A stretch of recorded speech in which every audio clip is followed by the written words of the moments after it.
congratulations to the more than 20 DoD senior leaders who were confirmed by the Senate this week, to include Kara L. Abercrombie, whose nomination to be Assistant Secretary of Defense for Acquisitions was approved, and U.S. Navy Admiral Samuel Papero to be the next commander of U.S. Indo-Pacific Command. These confirmations are welcome news, and we're excited for what these leaders will bring to the important mission of the Department of Defense.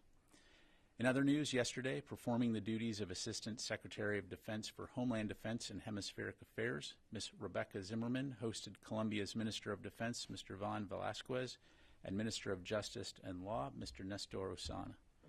The senior officials exchanged views on countering illicit drug trafficking and human security, stemming irregular migration and frameworks to enhance bilateral security cooperation.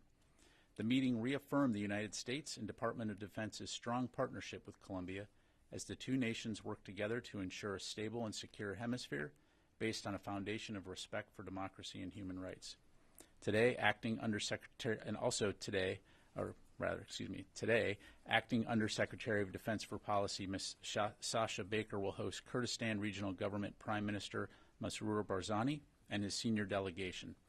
The meeting will emphasize the United States' long-standing commitments to continued partnership with the people of Iraq, including the Kurdistan Regional Government for a secure and stable Iraqi Kurdistan region within sovereign Iraq. And tomorrow, Secretary Austin is scheduled to welcome Slovakia's Minister of Defense and Deputy Prime Minister Robert Kalinak to the Pentagon to discuss a range of regional and bilateral issues. Full readouts from these senior leader engagements will be available on the defense.gov website. Shifting gears to Africa, the 13th African Air Chief Symposium is taking place this week in Tunis, Tunisia, hosted by the Association of African Air Forces alongside the Tunisian Air Force and sponsored by U.S. Air Forces in Europe, Air Forces Africa, and serves as a pivotal platform for addressing critical challenges, strengthening partner networks, and fostering cooperation among African air chiefs. With a thematic focus on pan-African education and training opportunities, the symposium is strategically designed to nurture more effective military relationships among participating nations, with approximately 40 African countries engaged in advancing regional air power solutions.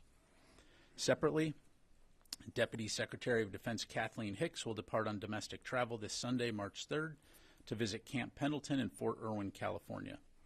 At Camp Pendleton, the Deputy Secretary will meet with service members to better understand the challenges and opportunities they experience as part of their military service. At both locations, she'll interact with warfighters to see combined joint all-domain command and control in action via the Project Convergence Capstone 4.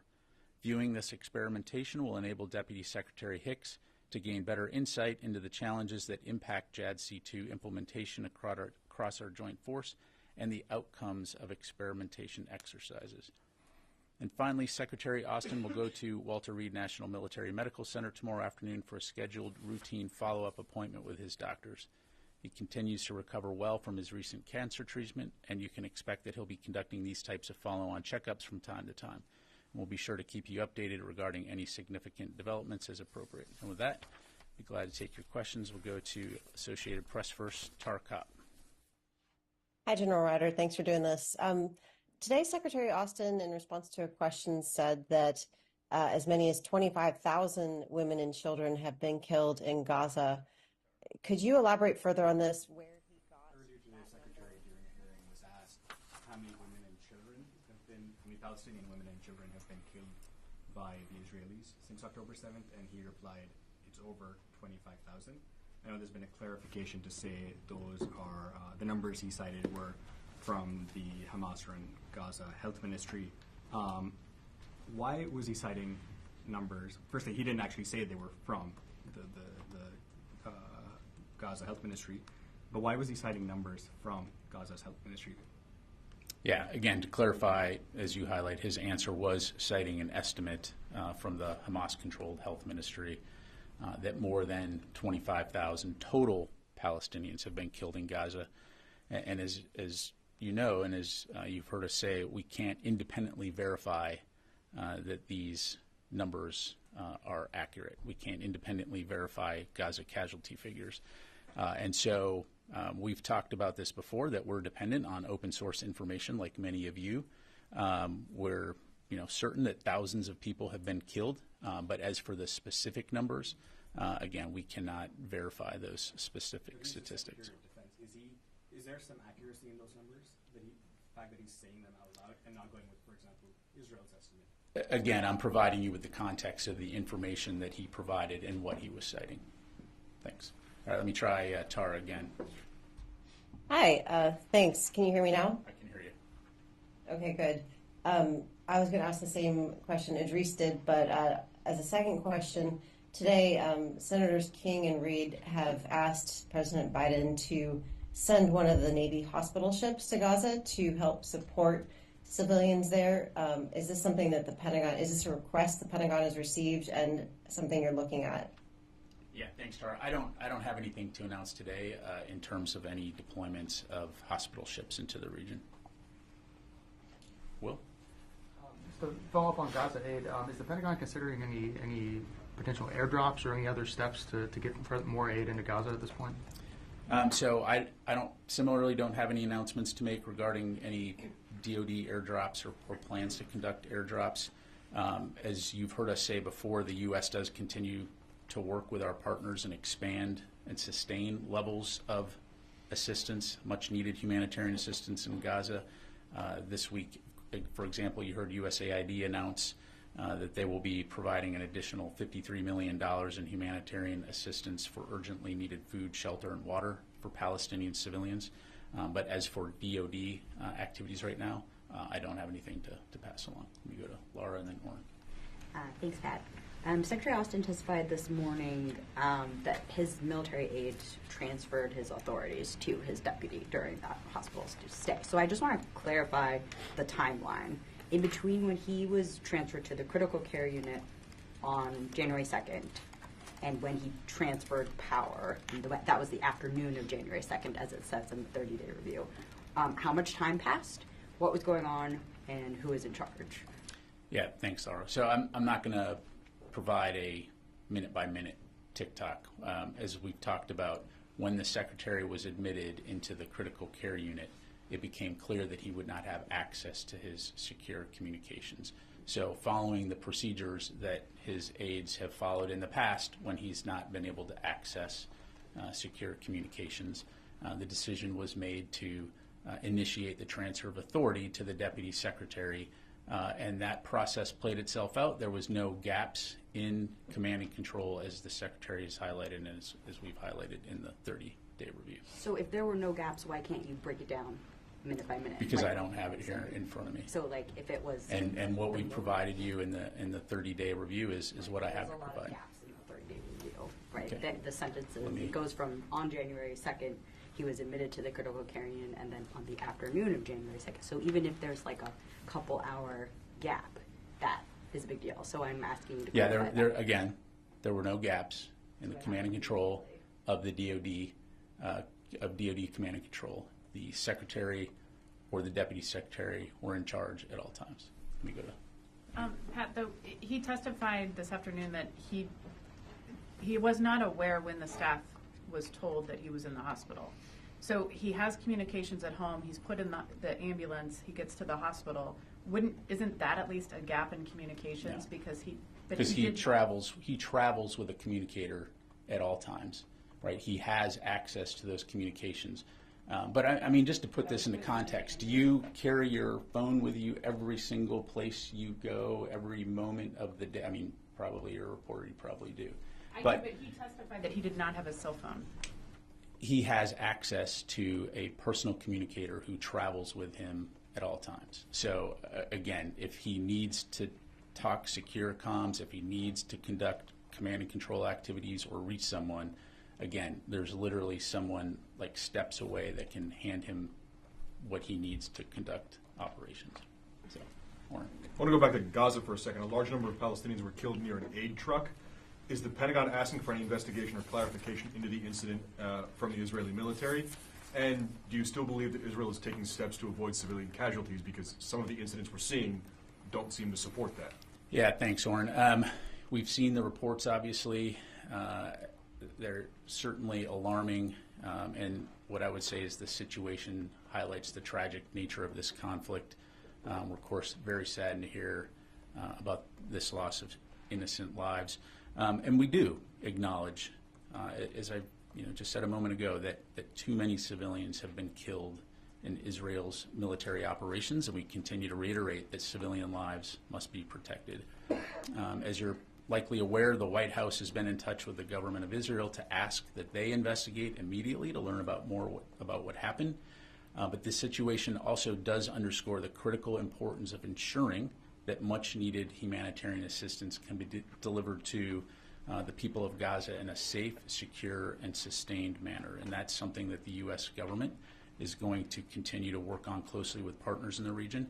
But it also underscores that in this situation, the requirement for Israel to take into account civilian harm mitigation in planning and executing its operations, whether they're ongoing operations or whether they've completed operations against Hamas. And as we've talked about before, this is something that Secretary Austin communicates to his Israeli counterpart on a regular basis. At this stage, there is no, it's a White House request to the government. There's no mill-to-mill request for an investigation into the incident? I'm not tracking any specific requests from DOD, but again, like I said, the White House has reached out.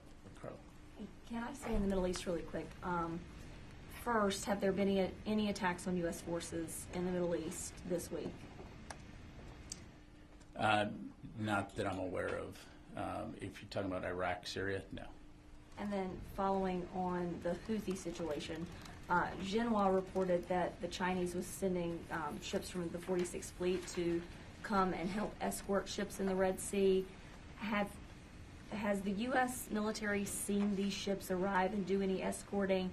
And has the Chinese reached out to help with the situation concerning the Houthis, to help with some of the counterattacks? Yeah, I don't have a status on location for Chinese vessels. I'd refer you to them.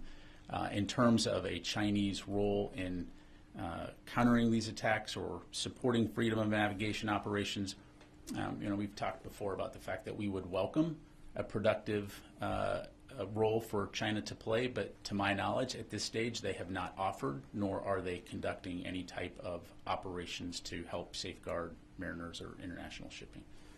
Joseph. Thanks. Just to follow up on the attacks in Iraq and Syria, it's been just shy, I think, of a month since the last reported attacks. That could change at any time, God forbid, but do you assess that deterrence has been restored or had been restored for the past couple weeks? Well, look, I don't want to put myself in a situation where I'm predicting the future. I think we are obviously glad that we have not seen additional attacks, primarily because A, it's dangerous, but B, because our forces are there to focus on the defeat ISIS mission, and they'll continue to stay focused on that. But if we are threatened or attacked, as we've demonstrated, we will take appropriate measures to safeguard our forces. And just the second one, you've mentioned, and the Secretary mentioned this morning, that the Israelis need to do more to mitigate civilian casualties in Gaza. That comes up almost in all the readouts of the Secretary's calls with his Israeli counterpart. Have you guys outlined or put forth what the potential consequences are? What could happen if they don't? I mean, you guys have been calling for this for probably since the second or third week since the military campaign started, yet we haven't seen much change, at least in terms of the number of casualties. Well, look, I mean, again, at the end of the day, Israel is a sovereign nation that's going to conduct operations. So I'd refer you to them to talk about specifically what they're doing. But again, we've highlighted that it is their inherent right to defend themselves. We understand that, but it's also important that they take civilian safety and mitigation into account as they're conducting their operations. I mean, Secretary Austin talked about this at Reagan in terms of don't allow tactical victory to be taken away by strategic defeat. And so, again, we're going to continue to consult closely with them. We're going to continue to expect that they abide by the law of armed conflict. If I may, sorry, just to follow up on that. I mean, we've heard this now multiple times, but it seems to be falling on deaf ears. I mean, have you guys relayed to them any potential moves that you could make if they don't heed these calls? I don't have anything to pass along to you, Joseph, other than, again, we expect Israel to operate as a professional military. And I would say also, Hamas could play a role in this too by putting down its arms, turning the hostages back over, and saying, hey, we're done fighting and we're done embedding ourselves among the civilian population and putting everybody in this difficult situation. So, I think that could play a role too. Nancy? I just want to follow up on something you said and then a point of clarification from the testimony this morning. Is it the U.S. assessment then that the Israeli military conducted itself professionally today? Again, as I highlighted, the White House has reached out to ask what actions they're taking and ask them to investigate, and I know they've publicly said that they're reviewing. No, I appreciate that, but if I heard your answer, Joseph, correctly, you said one of the things is that the U.S. is of the assessment that the Israeli military is behaving professionally. I just want to know so that we expect the Israeli military to behave. Today? Again, I'm not going to pre-conclude the situation that we're talking about. Again, it's a tragic incident. We obviously are very saddened to see what happened. But again, I think Israel needs to investigate that. And then could you clarify an answer that the Secretary gave to Representative Whitman in which he said that there's not a standard procedure to notify NMCC when the Secretary moves? And I don't understand under what circumstances that notification happens. Can you help me get a better read on that? You mean in terms of when his situation? No, broadly. If I heard the question correctly, Representative Whitman was asking, when you move, is an MCC notified as standard procedure? And the Secretary's answer was no. And I just didn't understand then under what, if I understand it correctly, that is there to let everybody know where the Secretary is at all times. So if it's not being used consistently, how does it work? Yeah. Well, without, so part of this is situational dependent, right? If the Secretary is within the national capital region, what level of information needs to be passed along to the NMCC, versus if he's going outside, if he's traveling. But so I think the key point here is that through this exercise, through this experience, the department has had the opportunity to go back and look from 1 to N. Okay, what are our current procedures? What are some things that we can improve upon and take steps to ensure that this kind of situation doesn't happen again? And so that's really what we're focused on. And as I talked about on Monday, we've already taken some initial steps, and we have some others that we're going to take to make sure that information is being shared. I'm sorry, I don't mean to belabor the point, but he was referring to it today, not in the past. The question was, when you move today, is that notification happening? So I'm just trying to understand the procedure today. What is the standard, the threshold that has to be met for that notification to happen? Well, again, if he's in the national capital region, and depending on the situation, it could vary. Again, without getting into specifics, and I don't want to make up hypothetical situations or get into potentially sensitive situations, but if it's warranted that they know his exact location, then I'm sure that information will be passed. But largely speaking, they're going to be tracking if he's in the national capital region. Let me go to Tom here, and then I'll go to the phone. Thank you. Just going back to this morning, the 21,000 precision-guided munitions since the start of the war to Israel. Does the U.S. track where those are being deployed? Do we know they're all in Gaza? Have some gone up to the north? Do you have any sort of visibility on that? No, I don't have any information like that to pass along, Tom. And then just going back to the, I appreciate what you said about the 25,000 figure and how that was the Secretary citing a Hamas-controlled health ministry. How does it work in the Pentagon? Do you look at all open sources? So you would look at Israel's estimates on the one hand and the health ministry from Gaza on the other hand, and you would sort of just cite those figures, or would you make a determination about which one has the most? Well, again,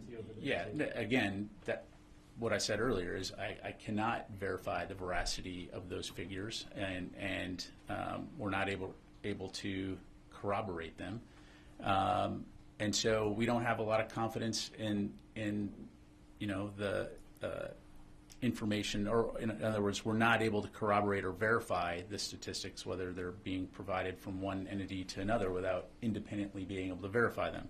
Not too dissimilar from the way I'm sure that your outlet tries to gather and verify that information.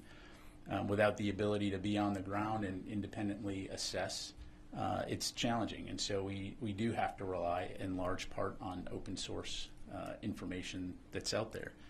But as I said before, we're fairly confident that thousands of civilians have been killed, and one innocent civilian being killed is too many.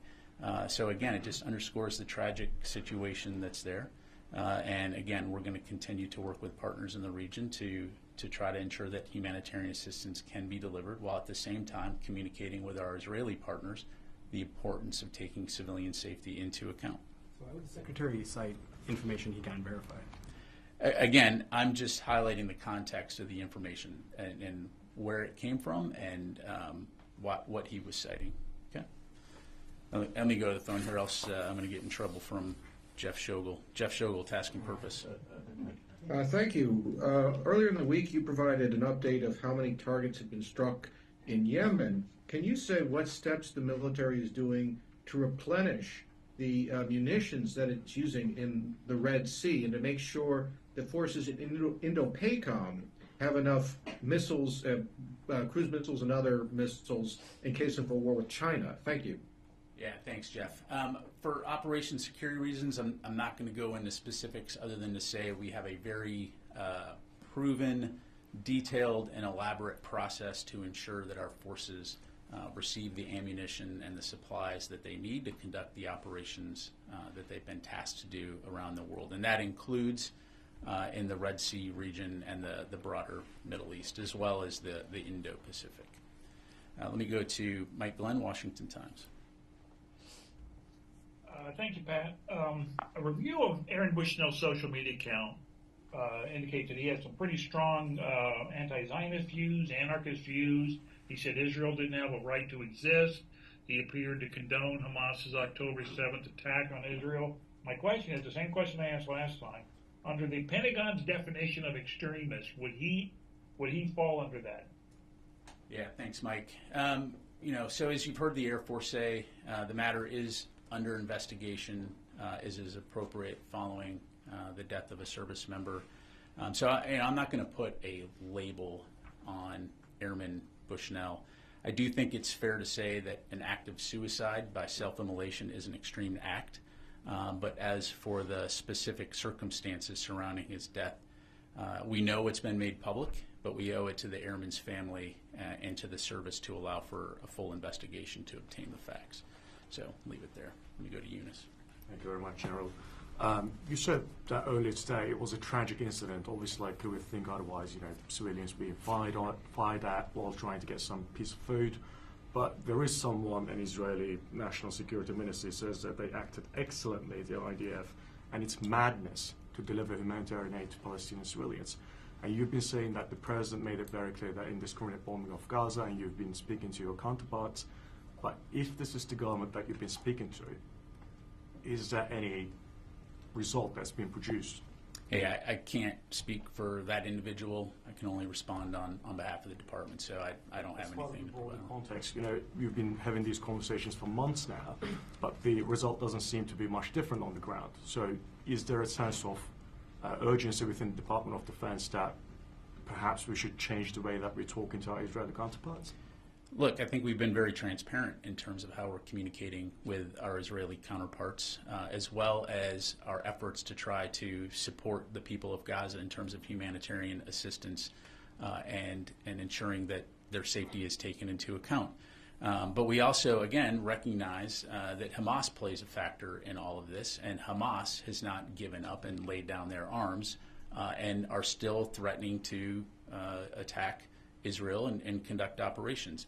And again, I'm not going to lay out Israel's campaign plan. I'm not going to lay out specific operations that they're doing on a daily basis, but we have seen them change some of their approaches and how they're conducting operations. But again, as I highlighted, too many civilians have been killed. And so we'll continue to consult with them, communicate with them, and expect them to abide by the international humanitarian law and law of armed conflict. Yes, sir. Thank you very much, General. As you said today, Masroor Barzani, the Prime Minister of the Kurdistan, was here at the Pentagon. What can you tell us about your commitment to fighting ISIS, and what is your view of the role of the Peshmerga in that? Yeah, look, as I highlighted at the top, we very much appreciate that the role that Peshmerga have played for a very long time when it comes to security in the Kurdistan region of Iraq, and also in fighting ISIS. And we remain committed to working with the international coalition for the enduring defeat of ISIS. Again, it's why we have forces in the region right now working with international partners to include the Peshmerga. Thank you. Wafa. Thank you, General. Follow up on Joseph's question. Apparently, communication with the Israeli and consulting with them is not helping much to spare civilians in Gaza. Are there any concrete steps or measures the administration can take to press Israel on the matter of civilians in Gaza? And is there any discussion within the department to maybe pull the U.S. military assistance to Israel, like a way to press Israel on this matter? Yeah, thanks, Wafa. So again, we continue to believe in Israel's inherent right to defend itself, and we'll continue to support them in terms of their right to defend themselves. And we have, from the very beginning, been communicating actively on the importance of taking civilian safety into account, and we will continue to do that. I mean, Secretary Austin just had a conversation with his Israeli counterpart this week, as you saw, and this is a topic of discussion. He talked with him last week as well. And so they understand that this is important. I'm not going to speak for the Israelis, but we will continue to urge and expect that this is something that's taken into account. So. Do you have any update on the U.S. military assistance to Israel? Is it like a daily shipments going to Israel? Like Secretary Austin today mentioned that there was about more or 21,000 munitions delivered to Israel. I don't have a timeline to pass along to you, Wafa. Thank you. Let me jump back to the phone here. Tony Capaccio, Bloomberg. Hi, Pat. A Ukraine question. Without Republican support for more aid in the supplemental, what is the Pentagon's best assessment of the tactical military implications over the next 2 or 3 months to the Ukraine military in terms of air defense and artillery shortages? How greatly will those grow? Yeah, well, I mean, they're obviously engaged in an active fight right now. We continue to see Russia, making some small but incremental gains, as you know.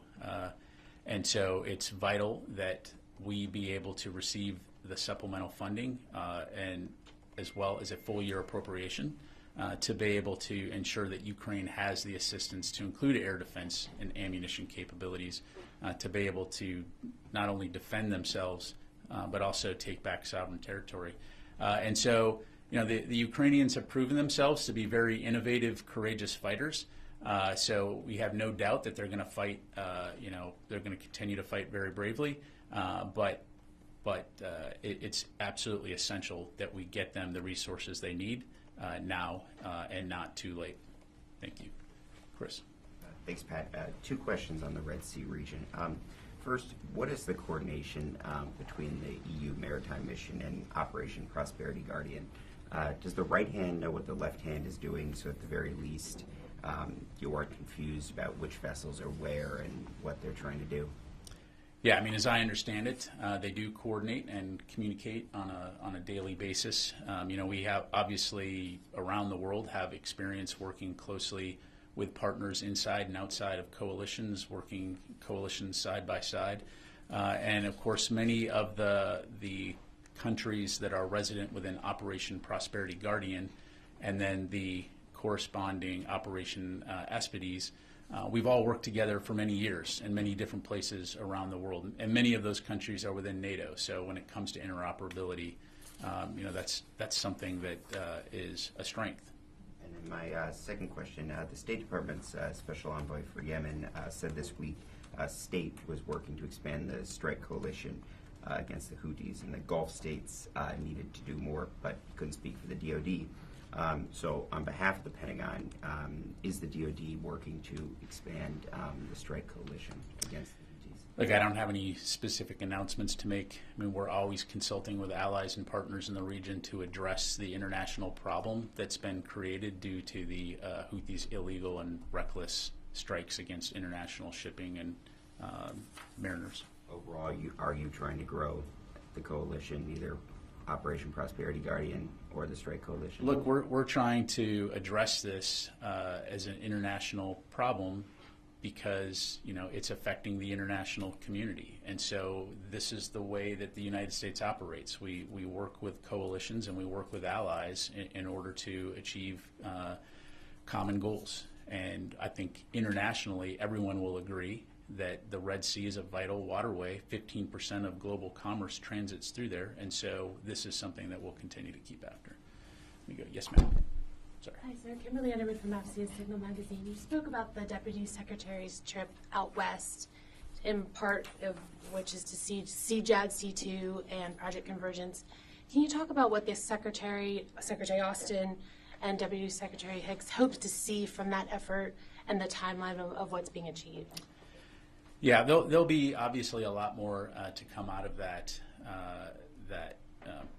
event, and so I'd encourage you to reach out to the Army, as I'm sure you are.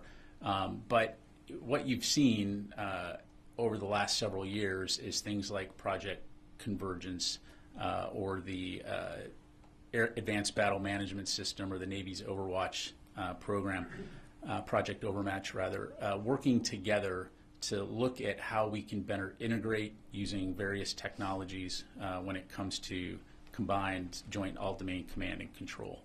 And so they're going to have the opportunity to experiment with technologies, operate at a theater level versus a tactical level, but do it in a way that enables us to better synchronize and synthesize our operations when it comes to operating as a joint force. And so really, for the Deputy Secretary, it's a great opportunity to see the continued progress that's being made, and also, again, see, as I mentioned, see the specific outcomes as they can be applied to the broader joint force. Thank you. Sir. Turning to the budget, a few weeks ago, Secretary Kendall said that if there's no 24 appropriation, basically the 25 request is irrelevant because it's building on 24. And there was debate then about whether to delay releasing the 25 request to give more time to see if there's going to be a 24 appropriation. What's the current thinking on that and process timeline for releasing 25? Yeah, as I understand it, the intent is still to release a fiscal year 25 budget. I'd have to refer you to OMB to talk about specific timelines at this point, since it is the President's budget, but that is my understanding right now.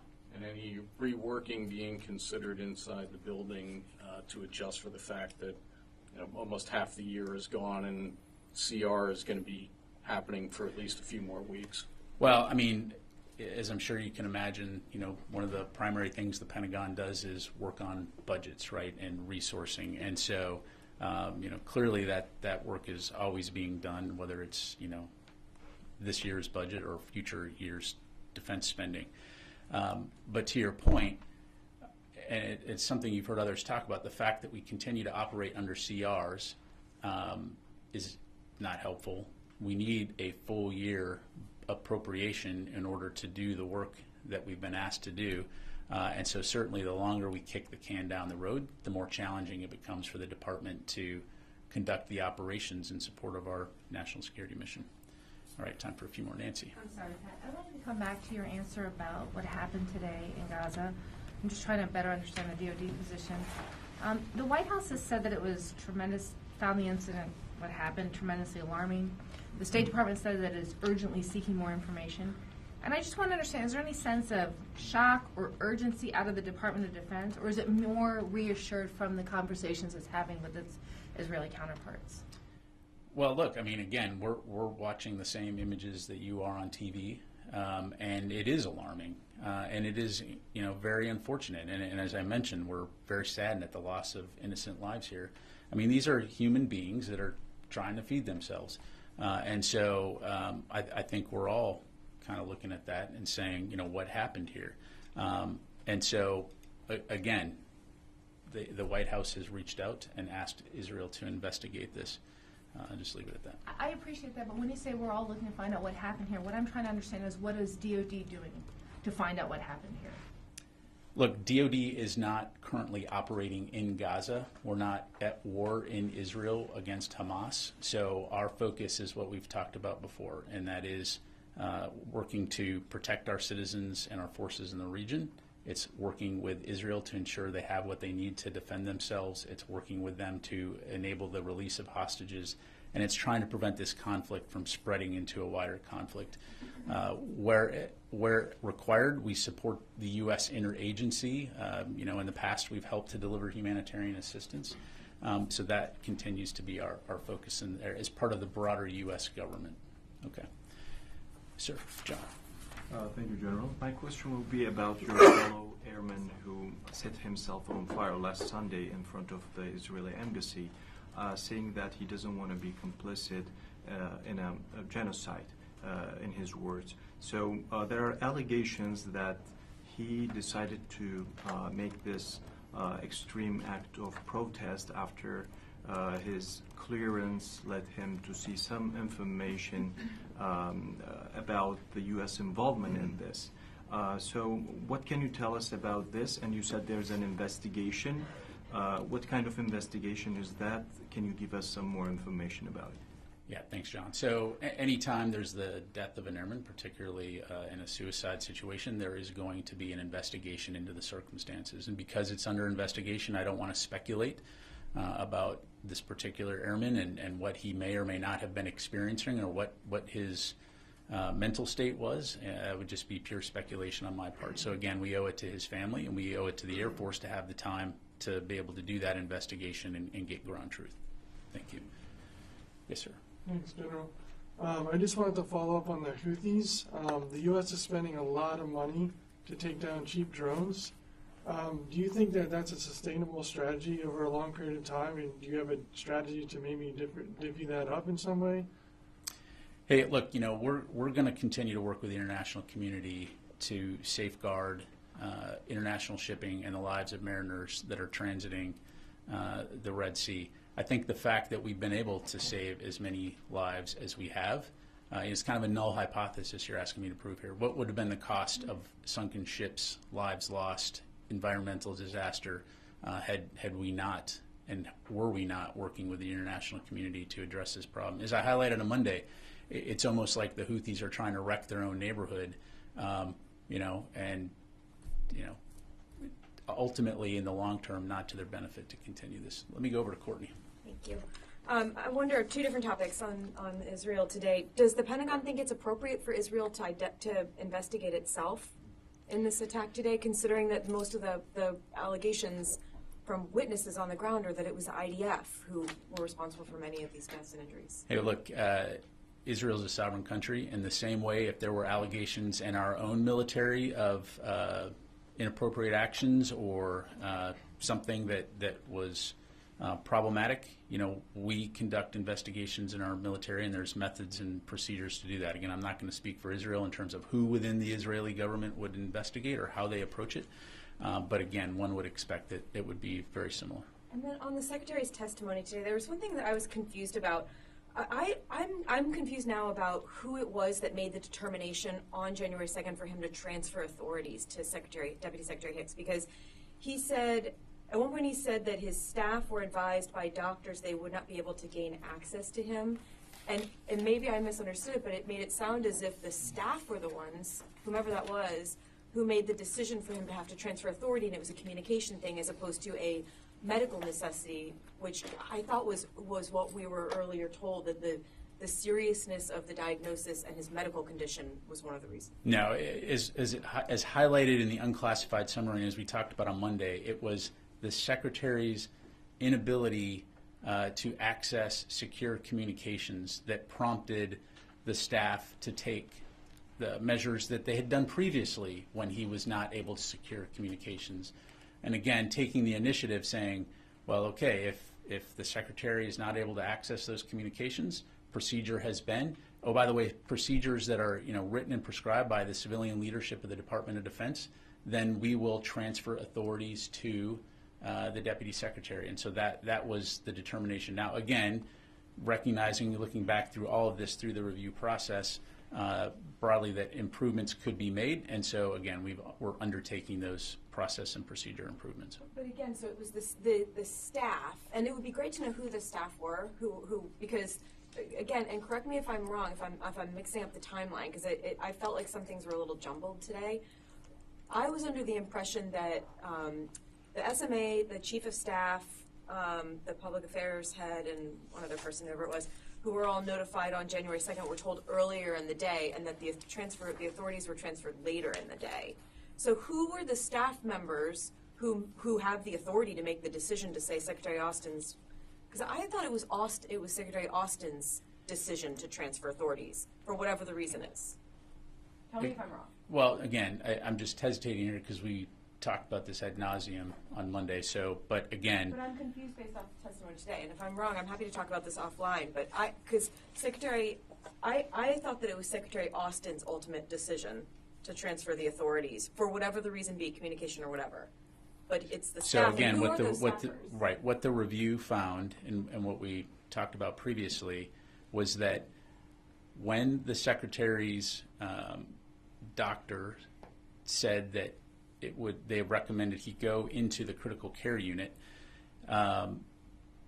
it was clear that he was not going to be able to have access to secure communications. And so as he's going into, being prepared to go into that critical care unit, his staff, military aides, make the determination based, again, recognizing that this is sort of an unprecedented situation, based on the fact that if the Secretary is not going to have access to communications, checklist says it's time to start talking about a transfer of authority to the Deputy Secretary because we need to have positive control in terms of secure communications. So the military aides took initiative to execute that to ensure that there was no gap in command and control, and thus the fact that the review found there was no gap in command and control. So that was General Clark who made that decision. I don't have the review right in front of me, so I don't want to. Does it say that in the summary of the review that we got? Because I don't believe it does. Because Okay. I just also want to point out when you guys talk about, I appreciate that the summary, the review was classified by the drafters, whatever drafter means, that the Secretary said today. But we've only received a summary of the review, so there's a lot of details here that are still unclear to us, and it gets muddied, frankly, when we have this very vague summary that's put out, and then we have testimony from the Secretary today and without a clear timeline. Yeah, thanks, Courtney. Well, again, I appreciate that. We're going to continue to try to provide as much information as we can. As we highlighted earlier this week, there are elements of that report that are classified, and we've endeavored to try to give you as much unclassified information as was available to provide. So thank you very much, everybody. Appreciate it.